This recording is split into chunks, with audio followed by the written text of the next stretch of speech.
ఇంకో పక్కన మనం చూస్తే ఆంధ్రప్రదేశ్ రాష్ట్రం గట్టిగా మాట్లాడాలి. చాలా వరకు ఇక్కడ సిజేరియన్ ఆపరేషన్లు ఎక్కువైపోయినాయి. ఎంత భయంకరంగా తయారయ్యాయంటే ఒక బిడ్డని కాన్పు అంటే సఫరింగ్ ఉంటుంది, పెయిన్ ఉంటుంది కాబట్టి సిజేరియన్ ఆపరేషన్ ద్వారా ఈజీగా తీసి ఇచ్చే పరిస్థితికి ఆప్షన్కి వస్తున్నారు. అదే సమయంలో రెండో బిడ్డను కూడా మళ్ళా సిజేరియన్ చేస్తున్నారు. కొంతమంది సిజేరియన్ చేసిన తర్వాత టుబెక్టమీ ఆపరేషన్, మగవాళ్ళు ఎవరు ఆపరేషన్ చేసుకోరు, మళ్ళా మూడో ఆపరేషన్ అప్పుడే చేస్తున్నారు. అంటే మూడు కూడా సైమల్టేనియస్ గా చేసే దానివల్ల ఆడవాళ్ళ హెల్త్ కూడా దెబ్బతినే పరిస్థితి వస్తుంది. ఇలాంటి సమస్యలు కూడా ఫేస్ చేస్తున్నాం. అందుకే మీరు చూసినప్పుడు 70% ఆంధ్రప్రదేశ్ లో సిజేరియన్ ఆపరేషన్స్ ఉన్నాయి. ఇది ఒక ప్యాకేజ్ అయిపోయింది.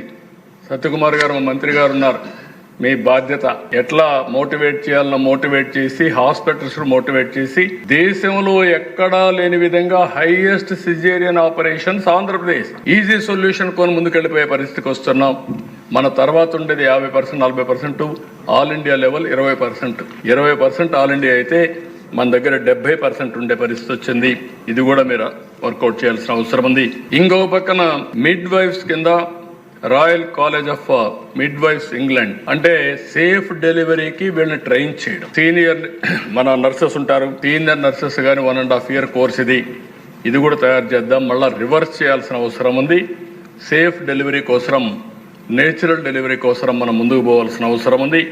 దానికి కూడా ముందుకు పోతామని చెప్పి కూడా నేను మీకు తెలియజేస్తున్నా. ఇంకొక పక్కన మీరు చూసినప్పుడు ఇవన్నీ కూడా బాల్య వివాహాలు కూడా, ఇది కూడా ఒక పెద్ద సమస్య. దీన్ని కూడా మనం టేకప్ చేయాల్సిన అవసరం ఉంది. ప్రజల్లో ఒక చైతన్యం కూడా తీసుకురావాలి. ఇది ఒక విధంగా చెప్పాలంటే నేరం అయినా కూడా మనకు తెలియకుండా జరుగుతున్నాయి. దీనన్నిటికీ పరిష్కార మార్గం చైతన్యం తప్ప ఇంకోటి లేదు.